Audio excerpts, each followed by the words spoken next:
Devocional 14 de octubre, Juan 7, 38-39, Turrio. En principio hay dos cosas que están implícitas en las palabras del Señor y que nunca cambian.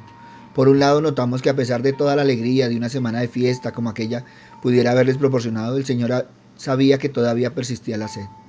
Y por otro, quedaba en evidencia la insuficiencia de la religión y sus rituales religiosos para llenar completamente el vacío y las necesidades espirituales de las personas. Por eso es hermoso ver que no había ni un gramito de aspereza en su voz, ni amenazas de violencia en su proclamación, sino únicamente la expresión de un amor que solo Dios puede tener hacia sus criaturas necesitadas. Cristo es la verdadera fuente de la vida y el único que puede proveer para todas las necesidades del hombre. Solo en Él puede encontrar alivio el corazón oprimido por el peso de sus pecados. No hay nadie más donde el hombre halle la felicidad auténtica. Ninguna otra cosa, ni fiestas, ni sistemas religiosos, pueden satisfacer a las almas sedientas. Solo Cristo es la fuente de la vida. Él sabe mejor que nadie qué es lo que el alma necesita. Él nos ha creado y conoce perfectamente nuestra sed espiritual, intelectual y emocional. Por eso es el único que puede dar plena satisfacción a todo nuestro ser. Y aunque con mucha frecuencia el hombre no lo quiera reconocer, la vida sin Dios carece de sentido y se va secando. El mundo busca en vano satisfacer este anhelo sin tener en cuenta a Dios. Intenta hacerlo con vacaciones, espectáculos, deportes, droga, trabajo, nuevas relaciones, pero el anhelo persiste. O en el mejor de los casos la satisfacción obtenida dura muy poco. ¿Qué significa esto? ¿Cuál es el problema?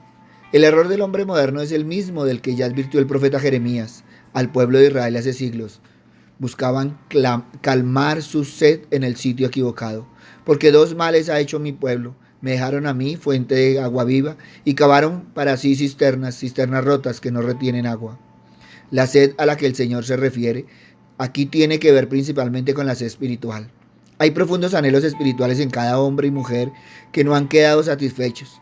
Con frecuencia se culpa a otros de esa insatisfacción, a la mujer o al marido, al trabajo, la economía, los políticos, el gobierno, pero en realidad la verdadera causa de este descontento está dentro de uno mismo. De hecho, si insistimos en culpar a otros, nunca solucionaremos esta angustia interior y lo único que realmente conseguiremos será proyectar esa amargura sobre los demás. Seguramente por eso, en un intento de llenar la vida de sentido, el hombre ensaya en vano los más diversos cambios. Cambia de trabajo, cambia de aspecto, cambia de amigos, cambia de costumbres, de mujer, de hombre, de religión, de gobierno, de país, pero siempre subsiste ese mal misterioso que nos acompaña tenazmente a través de todos los cambios y la sed perdura. Según el diagnóstico que el Señor Jesucristo hizo, es la falta de fe en Él lo que crea este vacío interior en el ser humano. Y aunque el hombre moderno haya descartado de su vida la fe en Dios y crea que su destino está marcado por la economía, la ciencia, la tecnología y la política, sin embargo el hombre conserva en el fondo de su corazón profundas necesidades espirituales. Y es precisamente por el hecho de reprimirlas e ignorarlas, por lo que nunca llega a llenar su vacío. Tal vez ha logrado acallar la voz de su conciencia, pero persiste su conflicto interior, que al no haber sido solucionado avanza progresivamente destruyendo su ser. Ha dejado de tener en cuenta las realidades morales y espirituales, pero en el fondo de su alma no ha logrado borrar por completo la noción de la ley divina. Así que sigue teniendo remordimientos por su violación, temor al castigo, necesidad de ser perdonado, de reconciliarse con Dios y con los hombres, en definitiva necesidad de una renovación total de su ser. Y como consecuencia de todo lo anterior, aunque parezca que el hombre moderno ha superado la necesidad de creer en Dios, aún así sigue evidenciando esta necesidad espiritual oculta cuando devora las publicaciones de astrología, se entrega al espiritismo o aclama como dioses a las estrellas del deporte o el cine.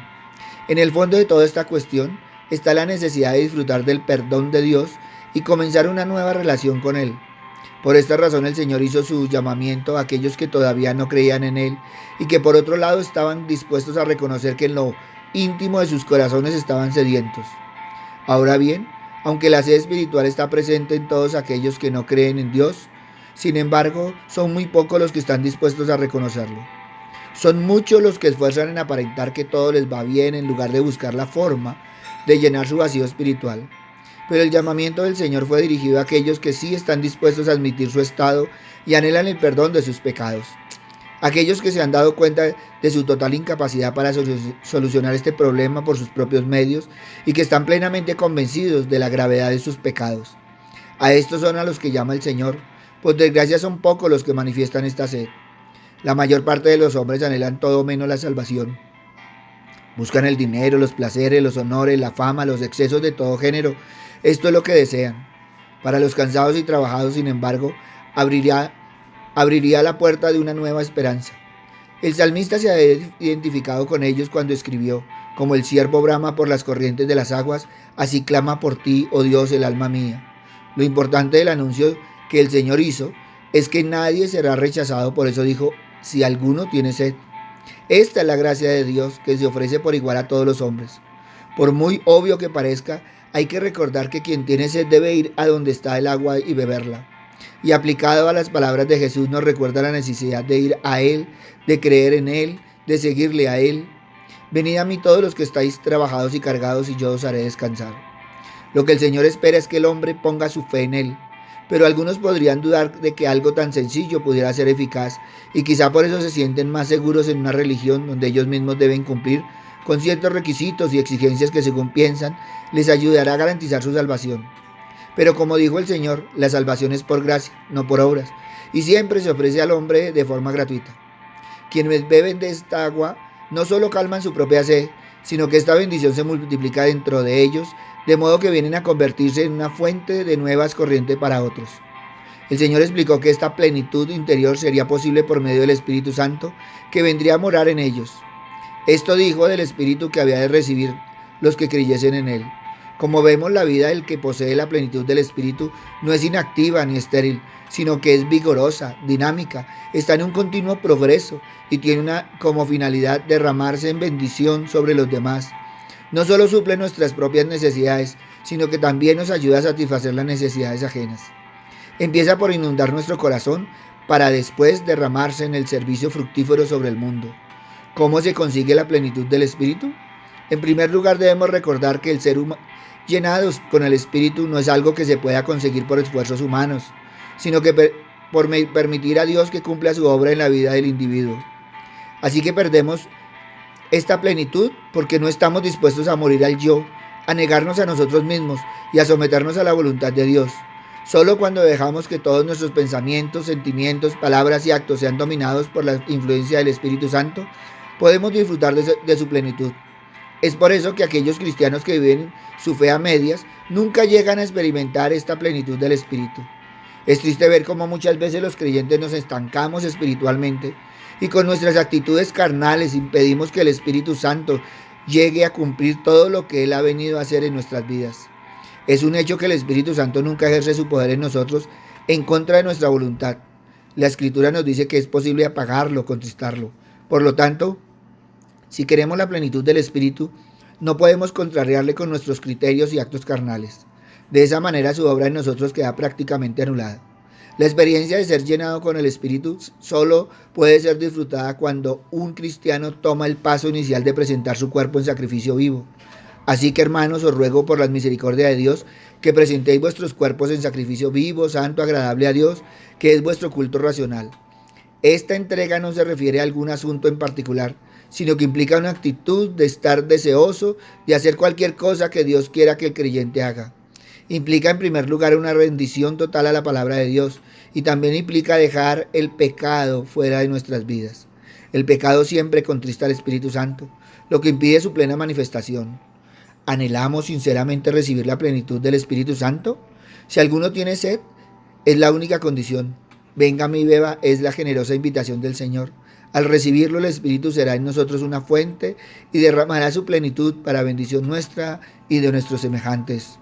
Por eso, evalúa hoy tu río.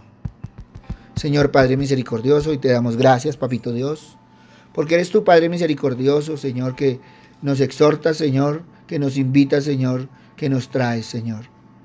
Padre misericordioso, gracias, Señor, por el amor de tu Hijo, Padre amado, porque una y otra vez, Señor, nos llama, Señor, nos trae, Señor, nos lleva, Señor, con esa cuerda de amor, Señor, hacia ti, Padre misericordioso.